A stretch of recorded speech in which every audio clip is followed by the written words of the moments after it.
Welcome to Souhan Unfiltered, the Russo Souhan version of Souhan Unfiltered. You can find all the podcasts, Russo and non-Russo, depending on your preference, at SouhanUnfiltered.com. Tonight, a lot of hockey talk. We'll also get into a little bit of the NFL. And why so many hockey coaches hate Michael Russo. I don't understand. He's such an enjoyable young man. Thank you. We are at the Local on a Wednesday night, doing a little bit earlier than usual, 4:30. We're probably going to be changing the day of this podcast soon, too. We might be going Mondays from the Local in Kieran's Irish Pub, downtown Minneapolis, both owned by Cara. Tonight, Michael Russo and I are drinking Guinnesses at the Local. We'll be on 4:30 to 5:30. As always, you can listen to it live or later at SouhanUnfiltered.com. And thank you all for listening so much. Michael, why does Patrick Waugh hate you? Before we get into that, should we tell everybody why we changed our location here at the Local at the last second to really create I think I'll let you tell that story. Yeah. So they put us in the back on these two high-top tables, and we're setting up back there, and I look up, and 5 feet away from us is Kemper, Granlund, Halla, Brodin, and Dumba. And I right away turned to you and I said, this is not going to work. I wanted to sit back there. I wanted to goad you into ripping each of them in turn and just see if a hockey fight broke out. I thought you were going to say, so the backup goalie situation, what do you think about that? I think Kemper is awesome. I think they should start him tomorrow. I think it's... new contract for Kemper. So that was a little... I immediately got beads of sweat, and I said to you, we need to find a new spot right now. This is not... I'm not going to be, have an audience of 5 Wild players trying to watch the Chelsea game. So anyway, why does Patrick Waugh hate me? I don't know. I mean... you earned it, didn't you? You know, you definitely don't want to, look at your Twitter account and find out that the best goalie in the history of the NHL is just trashing you 1,500 miles away from where you are. I think you'd live for that. Yeah, that was a bizarre day. I was down in Atlanta, and all of a sudden I get a text message from Kent Youngblood, who was covering the game for us, and he said, Waugh just lit you up. And then I'm like, aha. Then I get another text message from somebody else. I'm like, all right, here comes the practical joke. Then all of a sudden I'm getting tweets about it. And now I'm thinking that, all right, I think the practical joke's gone a little too far. And then I look on Twitter, and holy moly, it was just blown up. I mean, Patrick Waugh, somehow, maybe in French it was interpreted differently. Maybe how on Twitter when you can click translate into French, maybe he got the wrong version of whatever my article was that day. He somehow read my article, which was a pretty, it was a pretty, to me, mundane article. It was just an article on a rivalry. And he read it and somehow took it, or at least portrayed it like I was advocating for the Wild to go after Cody McLeod, which there was not one part of that story that made it. And so, it just ticked me off that they kind of went that way. And if I may interrupt, I always click on the French button when I'm reading your tweets. It makes them so much more sexy. I know. I'll tell you, first of all, so I'm driving in Atlanta, and I got to get to the airport first of all, and I'm about to do some errands for my mother. And all of a sudden, I'm getting lit up here, and next thing I know, I'm kind of reading what he's claiming. And so 2 things go to my head is I as a sports writer, you never read your articles in the paper the next day. No. You just don't. And so, this was taught to me when I was 16 years old by a guy named Robes Patton. By the way, thank you to Scott O'Malley for bringing Guinnesses over. Thank you very much. Guinnesses or Guinness? I think it's Guinnesses. I think it's Guinnesses. Let's go with Guinness. Yeah. Yes. I keep interrupting you. I'm sorry. Yeah, this guy, so Robes Patton, who sadly has since passed away, they actually, the press room at American Airlines Arena in Miami is named after him. First thing he taught me when I was at the Sun Sentinel was don't read your article the next day because you can only get ticked. Just make sure it's there, but there's going to be editing and they're going to shorten, and you're just going to get bothered. So I don't read my articles in the paper, and so the first thing I'm like is like, oh my God, what was inserted into the story or what was changed? And then the other thing is, and not to tell you that I mailed in the story. But, I wrote that story on a flight between Raleigh and Atlanta. And if you don't know that flight, it's 25 minutes. I wrote that 30-inch article in 25 minutes. So then I'm like, how sloppy did I get? What did I write in there that caused him to, say that? And so I immediately, first of all, pulled off the side of the road, called up the article to make sure that I didn't advocate for Cody McLeod to be, to have somebody go after him. And I obviously didn't. And so So then right away, I just realized what he was doing. He was trying to pump up his team, who somehow, I think he was probably needled in there. I had a couple little shots about how, the only goal they scored against the Wild this year shouldn't have been a goal. And, I think that was mostly what he was ticked about. And then the other thing is to put everything in context, and I thought about this after the fact, but, after that game in Colorado, I did take a couple shots. And I did, on my blog, say that it is ridiculous that the referee wimped out and didn't give a instigator to Cody McLeod, because that would have also gotten him a 1-game suspension and a $10,000 fine for Patrick Waugh. And I'm sure Waugh knew that. So I think he was probably ticked at me to begin with, that I was basically trying to get him a $10,000 fine because it should have been.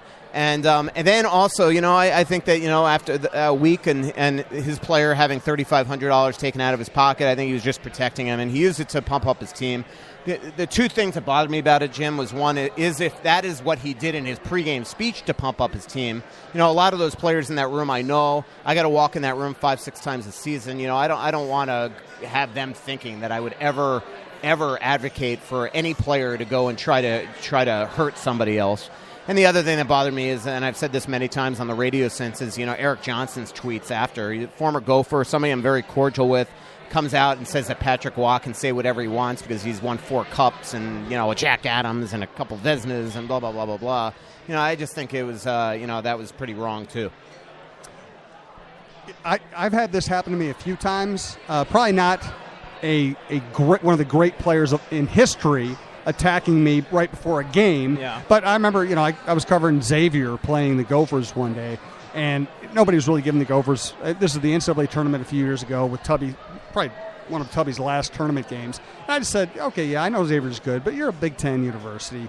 You've played good teams all year. You shouldn't be cowering at the sight of Xavier. Yeah. And he spent his whole press conference just ripping into me. And there are two ways to look at it. The first is on the very human level. It's a weenie move. Here these guys are. They're getting paid millions of dollars to do a job, and they have to pick on a sports writer to get their point across. Yeah. On the other hand, from a purely psychological standpoint, it's a pretty savvy tactical move. You get to attack somebody who can't attack you back, and you get to move the focus from what you don't want it to be to just some common enemy who can't fight you back. Right. And hey, that was what I thought was the big hypocrisy of the whole thing. Is one, Patrick Waugh has a history of doing kind of stuff in games that basically go over the bounds, both in junior and in the NHL. And the only thing that I didn't like from their media relations standpoint also is for them to turn the focus on me, and then you have a bunch of Colorado Avalanche fans who either cannot read or didn't read the story. The hate that I got on Twitter because of it, I thought that was over the bounds, and I thought it was. That's what Twitter's for, man. Yeah, I mean, I thought that was just a low blow. But that's the way that their PR department is. I mean, that's the way they run the ship there forever, and it's certainly something that I will always remember in covering Avalanche Minnesota Wilds games. I mean that.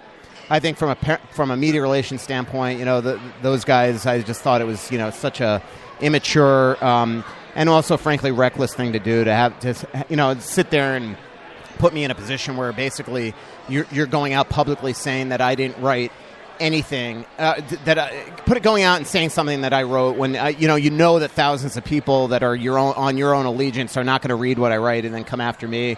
And trust me, I mean, the one funny thing that came out of this is, man, the last couple of days I got about 20 lawyers that have emailed me and tweeted me, and everyone told me that trust them, that I have more of a defamation suit than they ever would have on a libel suit, and so that was just kind of funny. I get the lawyers to sponsor your podcast. Yeah, I know. That'd be exactly. the win-win here.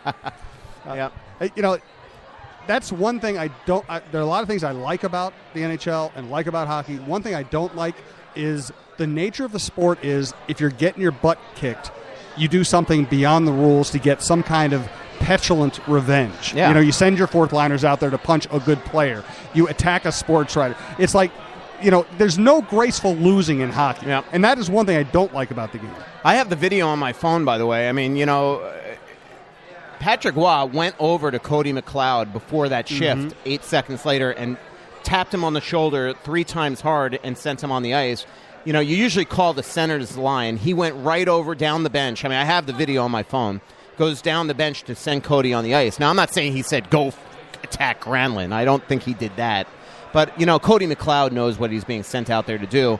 And, again, that's why what I did advocate is that Cody McLeod instigated a fight in the last couple seconds of a game. And in the last 5 minutes of the game, if you instigate a fight, it should be a suspension and a $10,000 fine to the coach. And that's the only thing that I think, again, because I called it classless on Twitter the way that they lost that game, I think that they were, he probably spent all week. That's the funny thing. He said that I had 10 days to write that garbage article. First of all, it was 8, but he had 8 days to come up. Not that you were counting. He had 8 days to come up with that response, and that's what they did. Yeah. That's the part that bothered me. The game is set up to be a physical game. I played lacrosse, same thing. If somebody hits you cheap, then you have the rest of the game to get them back, or you have the rematch to get them back. The game is set up where you can mete out your punishment within the rules of the game. When you go on the ice and pick on Mikael Granlund, that is not an act of toughness. That's an act of cowardice. No, and that's, look what he's done to Jared Spurgeon over the years, and he goes after Belanger and Gaborik. And, hey, part of an agitator's long-time history and the role in the NHL is to get the better players off their game. But it's not, and so, trust me, Cody McLeod has every right to finish a check on Jared Spurgeon, Mikael Granlund, Marian Gaborik, and Zach Parise and Everberg. That is his job, to make them feel less secure on the ice where they're not going to make a play, but not with 8 seconds left in a game.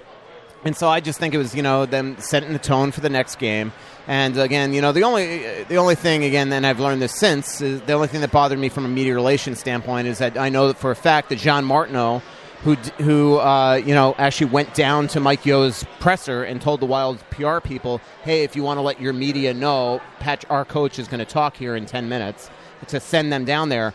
The Denver Post didn't even know that Patrick Roy was speaking. The Denver Post missed the entire presser. The Wild writers had to send the Post the transcript because he was not at the arena, because it was not told to him that his coach was speaking. So this was just a stage thing. And, whatever. Got me in the papers for a couple days. And the good thing is it didn't bother you. Yeah, I know. It's funny. I mean, it was just one of those things that it's just, who knows? You could just, walking around Atlanta. Next thing you know, you're just kind of on TSN. You're live. Famous. You're more famous, which is why we I would have, trust me, I would have rather avoided this. If it was something I wrote, I'm fine with that. But, we're all, that's why our byline's on the story. That's why our, pictures on the Twitter account. We're accountable for what we write. But I would like it, if you're going to get pissed at me. Something you actually wrote. Yeah, exactly. Yeah. Let's talk a little actual hockey here. Dubnyk, again, has been spectacular. Same story. Wild is in pretty good shape going into the playoffs. What should expectations be? Now that they're playing this well, now that you have a goalie, now that you've made all these moves to bolster your team, give yourself depth going down the stretch, what should expectations be? Well, I think it should be good. I will say if they play St. Louis in the first round, I don't think they're going to be favored to win that series. And, that's the scary thing here is that either they're playing well enough to catch Chicago and maybe get St. Louis, or Nashville's playing poor enough that St. Louis is going to catch Nashville, and the Wild are going to wind up playing St. Louis. So that, you just kind of would love to avoid them in the first round, because I think the Wild have a very good chance. I think they'd be favored in a series against Nashville. I think, and I think they can beat Anaheim. Yep. St. Louis would be tough until they go into that barn and win, which the Wild never do. I think you're not going to be favored in that series. But, I think the expectation, when you have a goaltender playing this great, and I will say that's the one thing, if you're going into that St. Louis series, where if I'm a Wild fan, I am confident, is the Wild's goalie is better than the situation that the Blues have right now. The Blues have the same situation in goal that they had last year that made them go out and get Ryan Miller. And look how that turned out for them. So, they have a serious issue there. The difference, though, the problem is that the Wild have to get into the offensive zone to score, and they never seem to do that in St. Louis. I like the way they're playing. I will say the Wild have the toughest schedule in the NHL right now in terms of contending teams right now. They technically have, of their 15 games left, only 2 are against non-playoff teams, but one of those non-playoff teams is going to make the playoffs, and that's the LA Kings. I don't consider the defending Stanley Cup champion a non-playoff team, so technically they have 2, But really, one of their final 15 games are against non-playoff teams. That is hellacious schedule. But, when I tweeted this out today, as Wild fans told me, the Wild are one of those teams in the playoffs, and they're the ones playing better than anybody in the league for 2 months, and so maybe other teams should be scared of them. What do you do with Dubnyk and rest? Eventually he's got to take a break, right? Yeah, should we go? Let's go ask Darcy Kemper if he thinks he should play in St. Louis. Which, by the way, if you remember, Darcy Kemper's season, pretty much regular season, ended last year in St. Louis when David Backes twice ran him and gave him a concussion, and then all of a sudden that's when Brizgalov came in the net and played the final 11 games of the season and went 7-1-3 down the stretch. A lot of people have asked me or pointed out to me if maybe you throw Kemper in the net Saturday as, not a sacrificial lamb. I mean, that's kind of disrespectful. But, hey, on a second of a back-to-back, the Wild, with 20 days rest, seem to never win in St. Louis. So, on a second of a back-to-back, where you might have a real tough problem winning anyway, do you throw him in that night? And it certainly sounds like Mike Yeo is leaning that way. But, again, if the Wild beat Anaheim, and it's not a game where maybe Dubnyk is overly tested, but your skaters are. As we saw in that game in Raleigh the other day, Dubnyk won that game for them in a game they had no right to win. And, if you're going to play St. Louis in the first round, you don't want to go in there on Saturday and lose 5-1. You want to put yourself in a position where you have the best guy in net. And also, again, from a Darcy Kemper standpoint, is it fair to throw him in there when he hasn't played since January 6th? But on the other hand, if you don't, when are you? Are you just going to do it when maybe you're locked? And I don't know if the Wild are ever going to be locked. They might be locked for a playoff spot, but I think the way this conference is shaping up now is that entire last week and a half, 2 weeks of the season, everybody's going to be jockeying for whatever first-round opponent you're going to play. So I don't know if there's ever going to be a time when you're going to feel comfortable enough to just throw points away. So it's a predicament. But it's a predicament that I don't think is their fault that they got in. The predicament is that you had two goalies that weren't playing well. They made a trade for a guy that has been unbelievable ever since, and there's just been in a league where every time you lose, you get close to falling out of the playoffs. So I don't think you could blame Mike Yeo at all for basically throwing this guy in the net every single night. But there is going to come a point where you just got to think you got to play him. Kemper has played well. Sometimes. Yeah. Certain stretches, certain situations. Is there any chance, knowing him the way you do, he comes in and plays well if they throw him in? Yeah, I think so. I just think it's going to be awfully tough. I think, as good as Darcy is, and Darcy's a good goalie, but this is a hell of a situation now for this poor guy. I don't think he can ever play him at home right now. I really don't. Remember, he's still a guy that's been pulled in 4 of his last 7 home starts. So if all of a sudden he gives up a couple goals, you're gonna get the fans on you immediately. Remember, and I mean this with all due respect to Wild fans, but if you remember, in Josh Harding's first game after MS 2 years ago in Edmonton, when he was pulled for when Nicholas Backstrom was pulled for him, Josh Harding, who was gone for 2 months for MS, gave up the first goal that he saw on the first shot against Edmonton in Game 81, and he got booed. Okay. Mostly because the fans were so frustrated that here you have a chance to beat Edmonton on home ice, and now you're going to have to put yourself in a position to win Game 82. But the fans are not going to be too, in my opinion, sympathetic to Darcy at home. So, this is just a heck of a situation. They're going to have to go, at some point and put this poor guy in, and I don't care how good he is. If he hasn't played in 2.5 months, that's just a tough thing for any goalie, especially if you're going against the St. Louis Blues. What do you make, as somebody who's covered a little NFL and is an NHL guy, what do you make of the NFL frenzy last week? The frenzy about the rumors last week, then a crazy day yesterday, more news today. It's like the NFL has figured out how to dominate the news cycle year-round. Yeah, no, exactly. It definitely seemed like, it was interesting how basically all the rumors we all knew, all the stuff that came out all the last week, happened. Yeah. And it kind of takes the luster away from the day, where the NHL seems to do it right, where you have a July 1 frenzy, and other than Thomas Vanek and anybody that had a pulse knew that he was signing with the Wild, everything's a surprise that day. And that's what I like about the NHL. I mean, I don't know what my issue always with the NFL is everything is just it's just given as a gift to the rights holders. Yep. And that is, to me, what is so frustrating if you got to be the local beat writer for a team, is that, you're beaten all the time, and there's no way that you can get around that. And that, I mean, what do you think of that? I mean, I can't imagine that is a fun existence to every day have to wake up, look at your Twitter account, and whatever Jay Glazer or Adam Schechter or Chris Mortensen or Mike Florio, whoever says about your team, you just report. I mean, in the NHL, if something's written about the Minnesota Wild, I at least vet it first, unless Bob McKenzie's writing, and then I know it's true.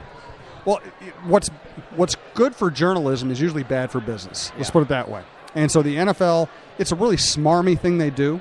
They kind of funnel the big stories to the people who are rights holders, whose companies pay them billions of dollars. But look at it from a business standpoint, it's brilliant. They have a week of rumors that dominate the news cycle. Yep. Then they have the actual news that dominates the news cycle. Then they have press conferences that dominate the news cycle. If you're looking at it from a PR standpoint, it's brilliant because you get, out of one signing, you get a week of coverage before and a week of coverage after. Yeah. And that's what you want if you're a PR guy. You want Ndamukong Suh's signing to be a 2-week story, and it is. What do you think of the stuff that went on with the Vikes this week? You mean being boring, doing nothing? Yeah. I actually think that's the right way. I think if you have your quarterback, this is the right way to play it. Most teams and it happens in baseball too. The two sports I've covered as a beat writer, the NFL and Major League Baseball, both of them, the teams that win the offseason in terms of free agency are usually ones that are grotesque disappointments during the season. What team did the most in free agency last year? Tampa Bay Bucks. How good were they?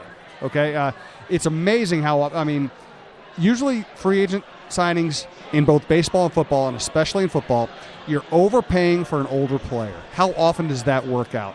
You're so much better off developing your own players, spending your free agent money on your own free agents that you know well, you know their injury history, you know their work ethic, their personality.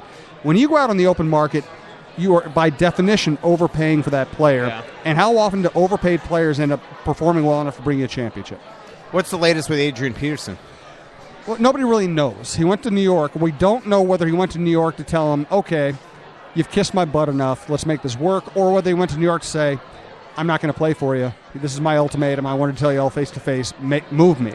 Now, my pet theory, and it's just a theory, ever since I saw the Cowboys last November and December running DeMarco Murray into the ground when they didn't need to, they would keep him on the field in a blowout and give him the ball 10 more times. They were not treating him like somebody who was going to be a long-term member of the organization. They were treating him like a rented pickup truck.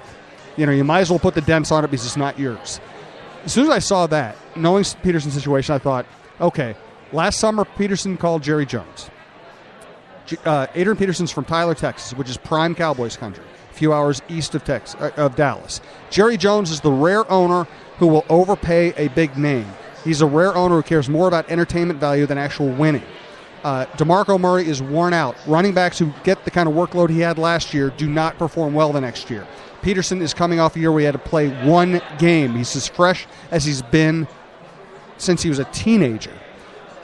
Don't you see this? I'm not saying it's going to happen, but doesn't make some sense that would happen, that Peterson ends up with the Cowboys. And DeMarco Murray, didn't he take all his yes, evidence that he ever played for the Cowboys off his Twitter account? He did, and they've had no contact with him, no, right? And the rumor is that they made a lowball offer, which I know from covering the Twins, when the team makes its own free agent lowball offer, what they're saying is, we don't want you, but we want to be able to tell our fans that we tried. Yeah, we made an offer. We made an offer. Yeah. He's greedy. He just didn't want it. Yeah. And of course, the Schefter's tweet this afternoon was that just because Chip Kelly picked up Ryan Matthews, as a guy who's frequently injured, a decent running back who's frequently injured, doesn't mean that the Eagles aren't going after DeMarco Murray. And guess what the Eagles have done? They've cleared up a lot of cap space with their moves.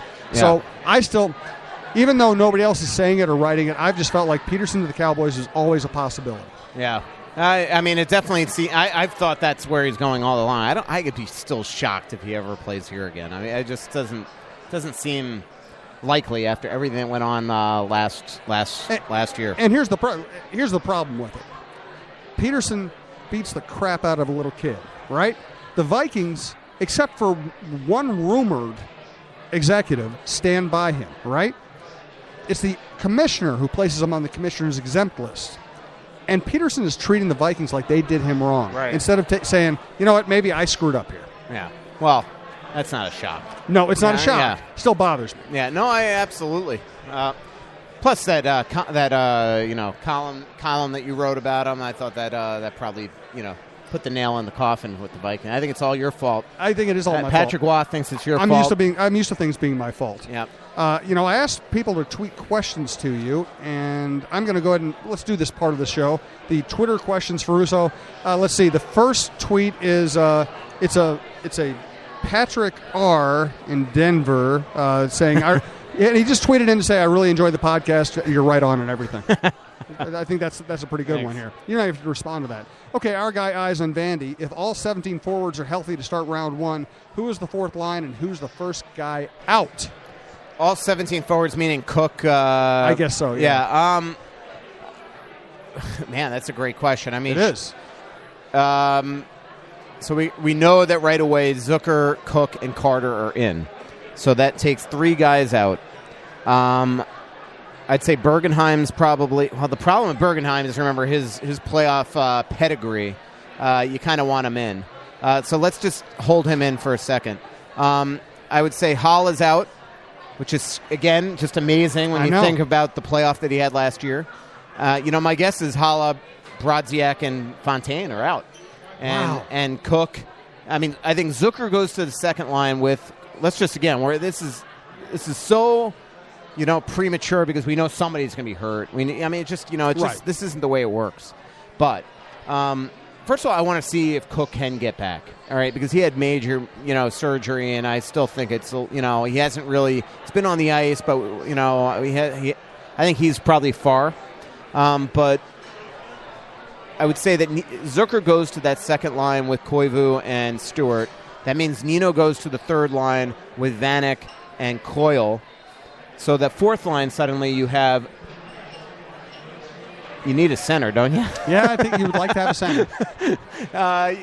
Let's just consider that probably Brodziak or Hall is in. So that means Bergenheim has to probably come out and Cook and Carter on the wings. So Brodziak or Hall are at center. Cook and Brodziak on the wing. Cook and Carter on the wings. And Zucker in. So that means Bergenheim out. One of... Haller or Brodziak out and Fontaine out. That would be my guess right now. But again, I mean, this is talk about way premature conjecture. I mean, there's going to be injuries. Other things are going to happen. That's just the way the NHL is. If the defensemen are healthy, I think Leopold and Folan are out. I think that's a no-brainer. I think we should rename the show Premature Conjecture. Careful. Premature conjecture.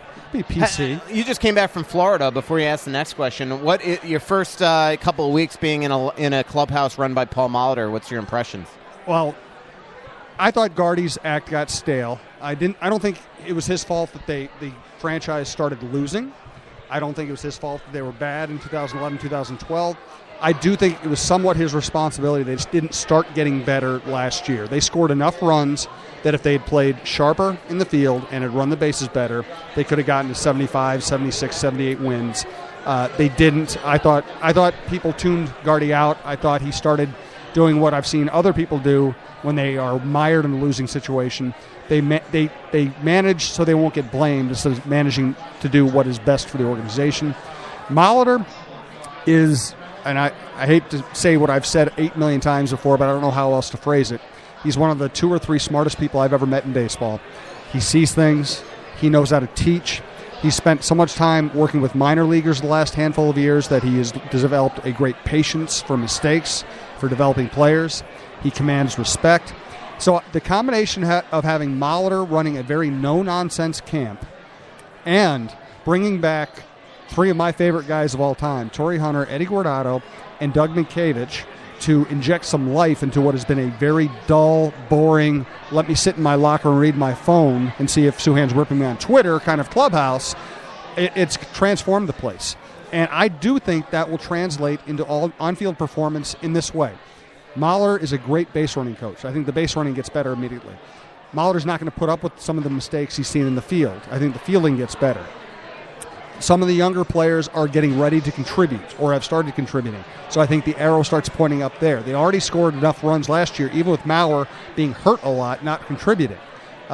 They have a chance to be decent this year, and I think really good over the next year or two, because Buxton and Sano are monsters. Yeah. I think this all reminds me, by the way, of the Royce column that he wrote about how, like, all of us as sports writers just during the preseason are just too positive. Well, I've been ripping the Twins pretty hard for 4 years in terms of on-field play, but I've also been saying they're fixing the organization. They now have the second-ranked farm system in baseball. Farm systems are what win. What do you think of that whole Royce column, though, that he wrote, or whatever it was, blog? You know, because my feeling is on that is that when you're in training camp, that is like you go in, it's a fresh start. Your job as writers also is to kind of introduce the team to the fan base. Mm-hmm. So, you know, you write features. You write, I mean, you know, to me, it's a clean slate. You're not sitting there. You're not supposed to start 30 days before the season starts by saying this team stinks, they're going to suck, I mean, that's just not the way. I don't know. I just like he recycled a lot of things that were said about, every team in town and in training camp. And I just thought that was, Well, my problem is he's cherry picking. He's going and saying, okay, this one person said this one thing at one time, and I'm going to go back and prove that he was wrong. Well, if you want to go through a history of Royce, well, a lot of soccer stuff going on here at the local. It's kind of a lively crowd. Chelsea just gave up the tying goal. Ooh. At the 113-minute mark. Here's the flaw with that approach. If we went back through Royce's columns, we could embarrass him very badly. Because any of us who I'm serious, any general manager, any columnist, any fan who puts their opinions in black and white is going to be wrong a certain percentage of the time. It's a guarantee. Yeah. So if you want to go back and cherry pick anybody's, I could write a column tomorrow cherry picking 5 terrible moves Chuck Fletcher has made. Yeah. That doesn't mean he's not doing a good job, or he hasn't gotten the majority right, or he hasn't positioned this team to win. It means I can always find 5 things that somebody's done wrong and pick on that. And hell, a week before the Wild acquired Devin Dubnyk, I wrote a column like it's not even worth trading for a goalie. The season's over. And I agreed with you. And I mean, we were talking on one podcast about column. going. It's time to go after Connor McDavid or Jack Eichel. I mean, that's just it is amazing professional sports that way. By the way, eyes on Vandy. I sent him. Remember on a couple of podcasts ago, I said to you that he was the one that mentioned to me in early January that the schedule lightens up, and I wrote him back. Roll eyes on Twitter. I actually looked back for that tweet today because he tweeted me something like, the Wild play 7 or 8 legitimate president trophy contenders the rest of the way. So I looked back for that tweet to figure out exactly what I wrote to him, and I just sent him back today. Roll eyes. So. The only problem with what's scary is that last time he was dead on right. So if he's dead on right this time, the Wild could absolutely collapse here. I'm going to go ahead and give away our prize for the game for the day. Pull that hanky off there and show me the name of the book. Louis Nanny's A Passion to Win. It's an old book he did with Jim Bruxton. I think it's an oldie but a goodie. I'm going to give that now to, drum roll. Can you do a drum roll for me? Charles Tritton, Trittin. Charles Tritton, who follows us on Twitter and retweeted when I asked people to retweet. He will win that book and that Wild hanky over there, kind of the Wild version of the Homer hanky. So, Charles, I followed you. Direct message me the best way to get that book or you can come out to one of our next podcasts and I will hand it to you in person. Thank you for the retweets. Now let me now go back to more Twitter questions for Russo. From Johnny Kaner.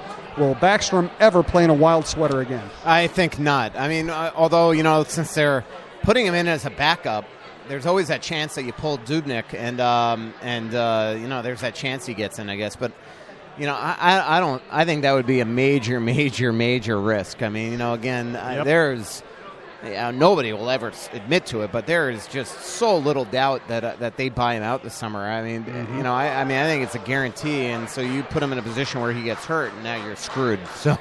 So I mean, I just can't see it, and sad that's the way it ends. It's sad it ends with a 7-2 loss in Pittsburgh, but that's that's life. That's but I mean, but it is sad because he's been such a good pro for this team. Most wins in Wild history, and led them to a division title, and Again, you'd think about his first year and the way that he burst onto the scene to essentially take Manny Fernandez's job, win the Jennings Trophy.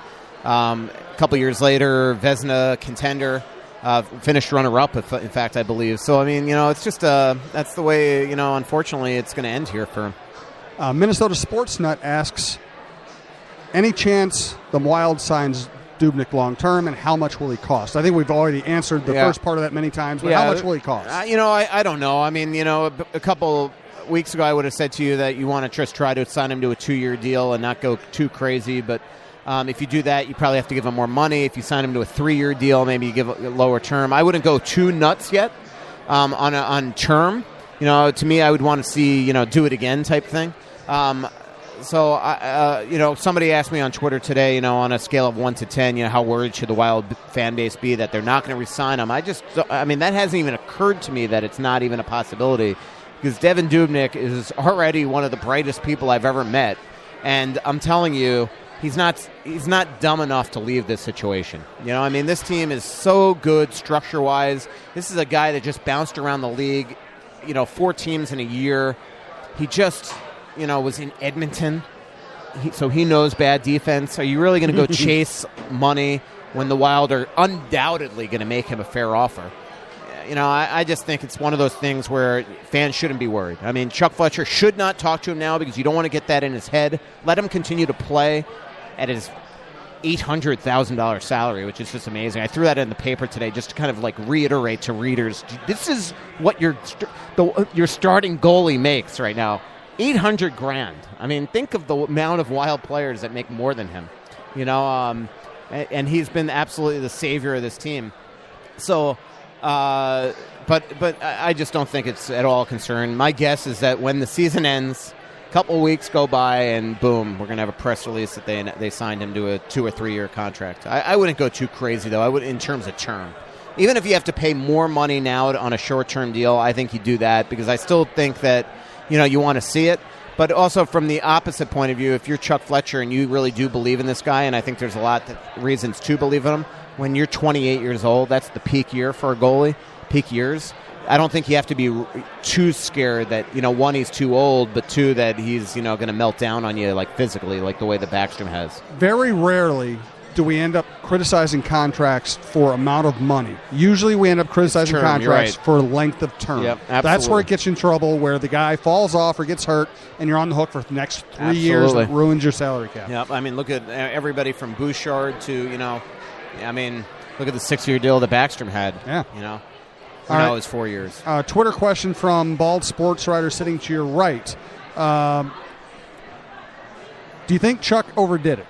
He added so many pieces here, and I understand why he did it, and each deal in and of itself looked like a fairly reasonable deal. Yeah. But did he overdo it? Did he get too many players and give up too many assets? No, I don't think so. It's easy to now second-guess Bergenheim, but Bergenheim's done because they have no idea that they're even going to... there was not one part of them 1 week before the trade deadline that even thought that Chris Stewart was a possibility. Tim Murray, the Buffalo Sabres GM, absolutely, overreached and, probably played teams a little too hard, and then they moved on, and then all of a sudden in a panic called Chuck. And then all of a sudden, that was literally 15 minutes before the trade deadline. They were watching TSN bored in their offices when Tim Murray called Chuck's cell phone, and all of a sudden it's like, just make me a fair offer, Chris Stewart, and he's yours. And he's like, well, I'm not giving you my second this year, and I don't have my second next year because you owe my second next year. So I'll give you a second in 2017. But then it was almost a done deal, and then Chuck said, you know what? How about you pay half his salary, too? And then Tim Murray, looking at the clock, said, okay, and they got that in at 157. And I've second-sourced that. That's not just coming from Chuck. So, if he knew that he was getting Chris Stewart, I don't think he makes the Bergenheim trade. So, maybe in hindsight now you could easily say that, but, that's the way life works. You don't know.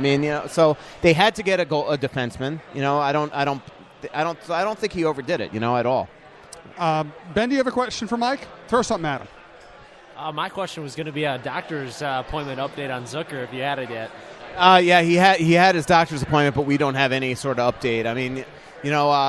Rachel Blount's covering practice for us tomorrow, she'll ask Mike Yo. My guess is we're going to find out that everything's okay, and he's still, I don't think they're going to give us an exact timetable. But if that bone is healing properly, I have heard that he's not a month away. I have heard that he could be 2 to 3 weeks away, but we will see. I mean, I don't want to play doctor. Even though he looks great on the ice and he has kept his physically, he's kept his fitness up insanely. If I broke my collarbone, I'd weigh 500 pounds by the weekend.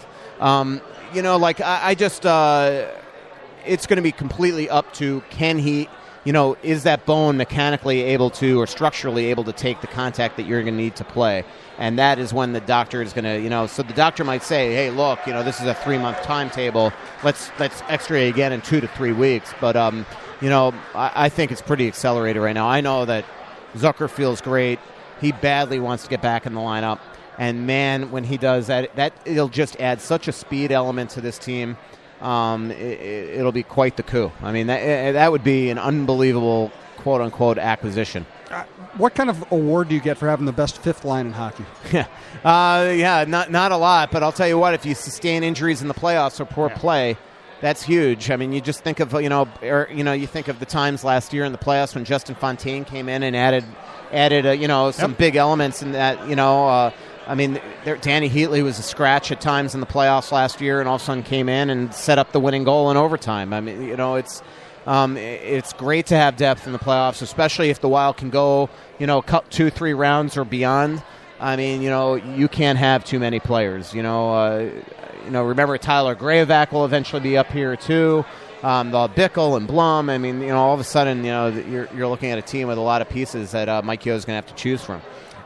Was Stewart brought in with an eye toward the St. Louis Blues, or is that oversimplifying? No, I don't think it is. I think it was and Anaheim. I think that the Wild looked and said, we have a real good chance of playing St. Louis or Anaheim in the first round. These are two big teams. It doesn't hurt to have a guy on your team that hates the Blues. They took, he felt, just imagine being on the St. Louis Blues, the best team in the NHL at that point last year, and sent to Buffalo at the trade deadline when you're getting ready for the playoffs. He's got an axe to grind, and you still play them 3 more times this season. That is a good person to have on your side. I'm going to give you another chance to rip Patrick Waugh here. What happened to the Avalanche? Last year they were supposed to be the rising team. Yeah, it's hard to say sophomore slump, but last year they go and they win the division, a lot of those guys just did not have the same type of years. They all kind of regressed, and I think that this is kind of the year that you learn your second full year. And again, Landeskog, Duchesne, these guys have been in the league longer, but I think your second full year you really start to learn about being a pro. And if you remember, even 2 years ago, before. There were times 2 years ago when Jean-Sébastien Giguère was there, he talked a lot about how there was a lot of problems in that locker room in terms of guys being pros. And I just think they have a ton of young guys on that team. I will say that I think their blue line's abysmal. And it doesn't help that Eric Johnson is hurt right now. But, they didn't address that in the offseason at all. What they did is they added a couple 36, 37, 38-year-olds in Iginla and Daniel Briere, who's been in and out of the lineup for them and an absolute failure. So I just think that that was a situation where it was, to me, so obvious that they needed to go out and get a couple defensemen, and they just never did it. And so that's one thing that they are going to have to do. They get a couple mobile defensemen on that team to play with those forwards. If it would be just gigantic for them. If they had a couple of the guys that the Wild have that are so, guys like Brodin and Spurgeon and Scandella, Suter, who are so good at getting the puck up and on the attack, they would be such a better team. But instead they got, a lot of guys that I just don't even know, you want an example is Jan Hejda. The fact that he wasn't traded shows you what he's thought about in the league. He's a Group 3 free agent. They wanted to move him and couldn't. That just tells you. And he's their top 2D. This is my weird question of the day. We'll try to get the weird question of the day sponsored by somebody really weird here pretty soon, but this is unsponsored.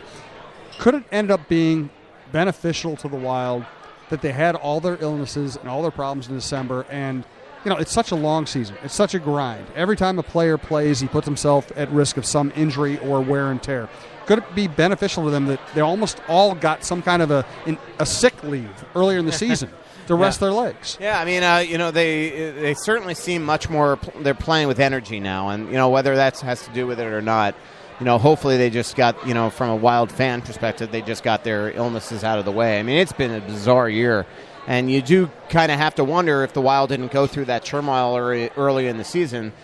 Could this team be at that? The way that they've been playing the last 2.5 months, everybody asks me all the time, should they be fighting for 7th, 8th? They should be top 3 team in the league. Well, you put this on pace, and they're, for the entire season, and maybe that is the team. Right. Maybe this is the team.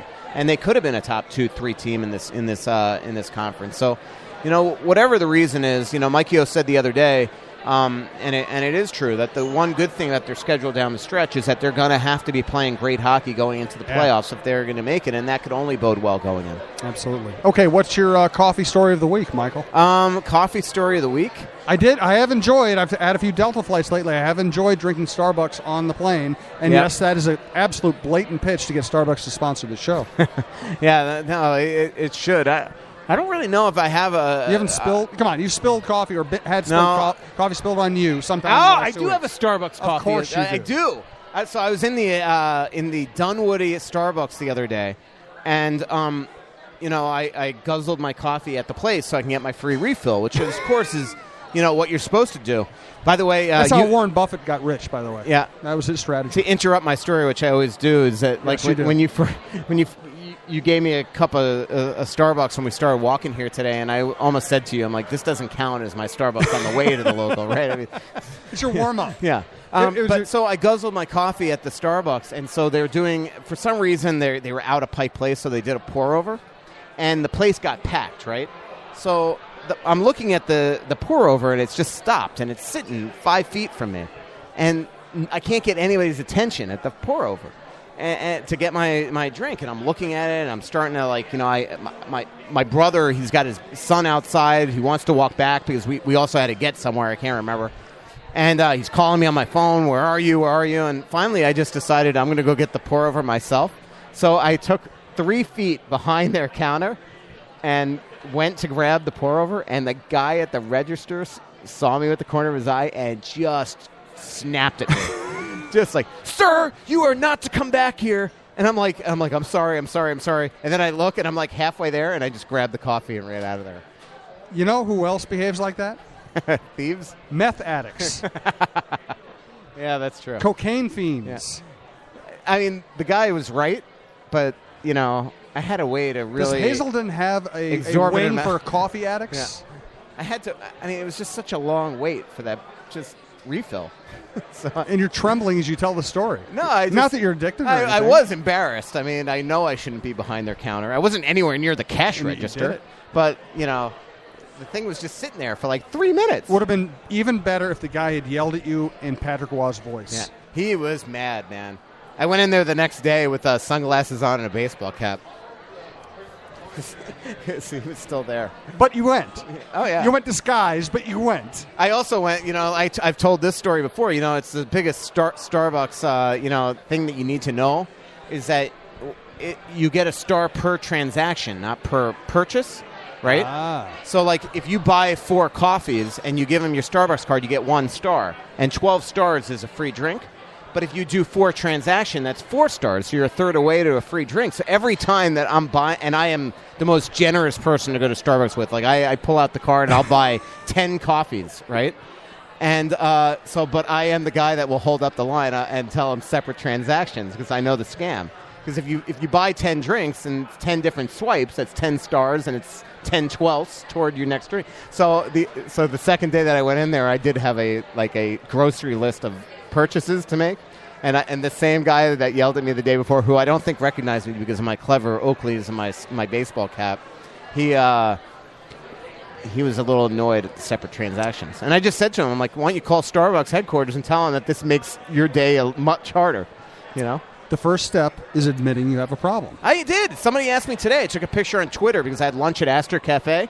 I love that outdoor patio. I haven't been there. You have to take me there someday. Somebody recognized the shot of downtown Minneapolis and says you were looking toward my building. Yeah, and said, "Is that Astor Cafe or Tug's Tavern?" And I wrote back to the guy on Twitter. I said, "I have a coffee addiction. I don't have a beer and burger addiction."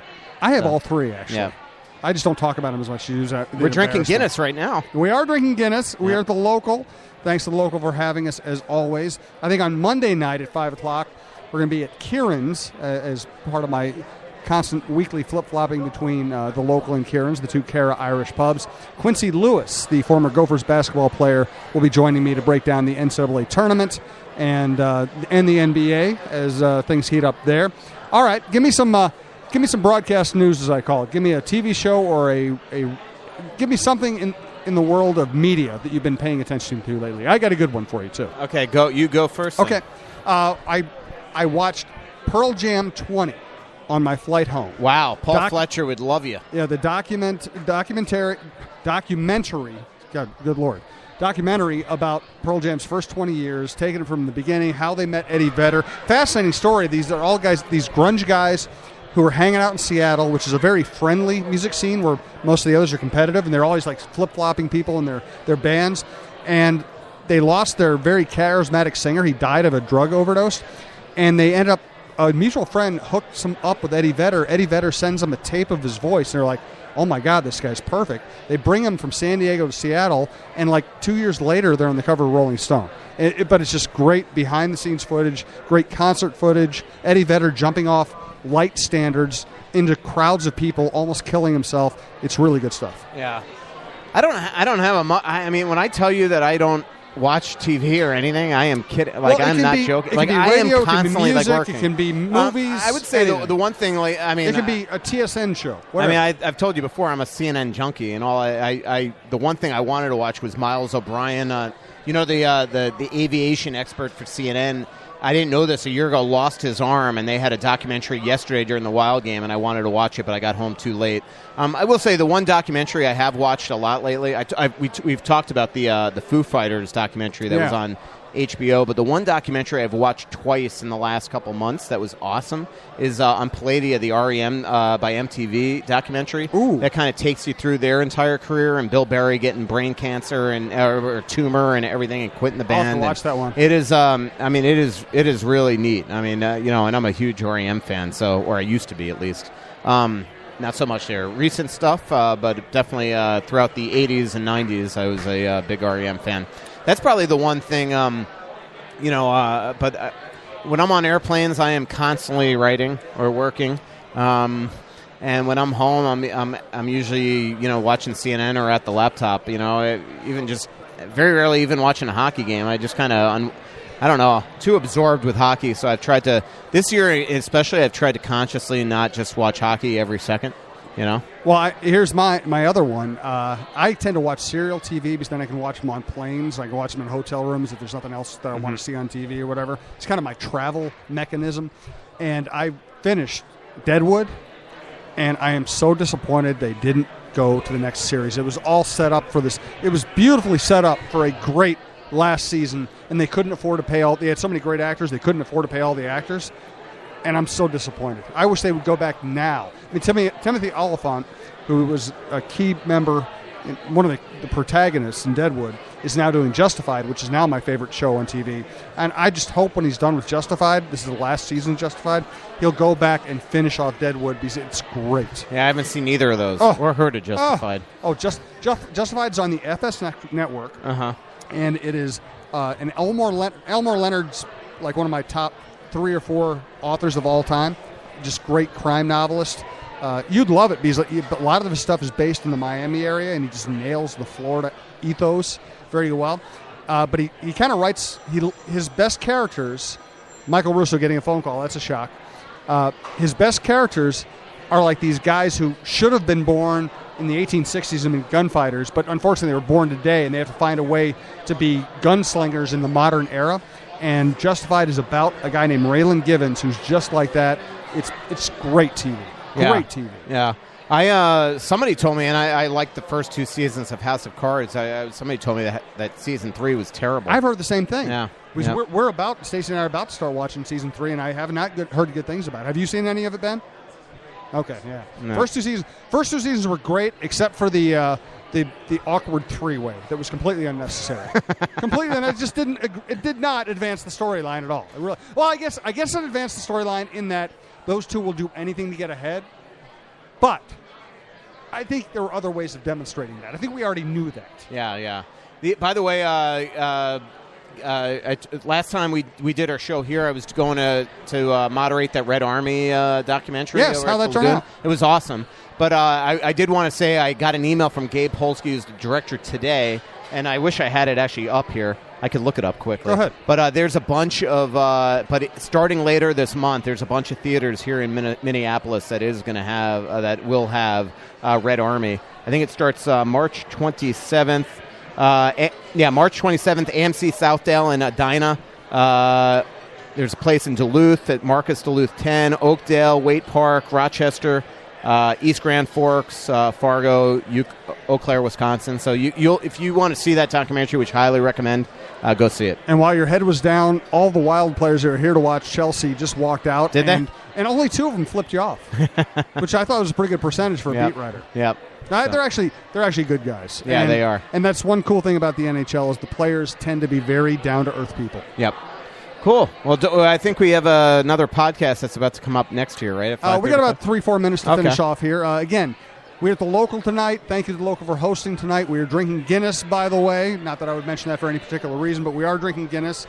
Monday night, 5 o'clock at Kieran's Irish Pub, right across from Target Center. Quincy Lewis, the former Gopher basketball player, we will break down the NCAA tournament, talk about the NBA. He also does some work with the Timberwolves. He's also just a really good all-around guy, so we'll talk all kinds of sports with him. Friday night I'll be at O'Gara's at 5 o'clock. I have not lined up my guests for that one yet, but I am working on it. So, Michael, who should the Wild want to play first round of the playoffs? Nashville. Why? Guaranteed. Why? Because guaranteed they should want to play him, or guaranteed they will? I think the Wild are the deeper team. I think they have shown many times, believe it or not, that they could beat Pekka Rinne. And I just think that because they're the deeper team, we saw maybe it was an aberration. They're going to have 2 more tries in Nashville starting on Tuesday. But the fact that they try to load up Weber and Yossi against Parisi's line, if the Wild's the deeper team, I just think that the Wild have throw Weber and Yossi out there. Do your best to shut down Parisi, but the Wild have 3 lines that are better than your other 3 lines, and double and pairs of defensemen. I mean, again, I just looked at the Wild. I thought that road game at Nashville was the best of the Wild are the best road team in the NHL since January 15th. They're 10-1-2 on the road in the last 13. I mean, that's crazy. And for them to me, in my opinion, play the best road game of those 13 in Nashville, which started their complete collapse here. They haven't won in regulation in the last 7 games. They've only had 1 win in the last 7 games. I just think that was a good sign, and I just think the Wild could skate with that team. And I don't think size-wise is an issue. I still think, one player is not going to totally change the Wild. And, St. Louis, I would never pick them to win that series. Sorry, Wild fans. Wild just don't play well in that building. And Anaheim would be, to me, a pick-em. I really do think that if you could shut down Perry and Getzlaf, you could beat that team, but we'll see. We'll see the way they are health-wise also in the next 15 games. So many things can change. The Wild are still only 4 up on they have the 5th most points in the league, but there's 4 from falling out because of the way the stupid format is. And the reason why the format's stupid is the Wild have the 5th most points in the league, and they are in the toughest division. I mean, it's the teams in the Pacific that get to play the extra games against themselves in that Pacific division. To me, that's by far the weakest division. So, I mean, the Wild don't get to just, steal points from Arizona every other day. That's Michael Russo. This is Jim Souhan. This is SouhanUnfiltered.com. This has been the Russo-Souhan version of SouhanUnfiltered.com. You can find all the podcasts up there, including a bunch I did at spring training and a bunch I did at spring training that I'll be releasing over the next few weeks as we gear up for baseball. Ben, thanks for stopping by. Scott O'Malley, thanks for all the technical support, because I always need technical support. Thanks to everybody for coming out to the Local. Again, Monday night, 5 o'clock at Kieran's Irish Pub with Quincy Lewis. And just follow us on Twitter, Russo Strib, Souhan Strib, to find out when Russo and I will be doing our next podcast. Again, thanks to everybody. Talk to you soon.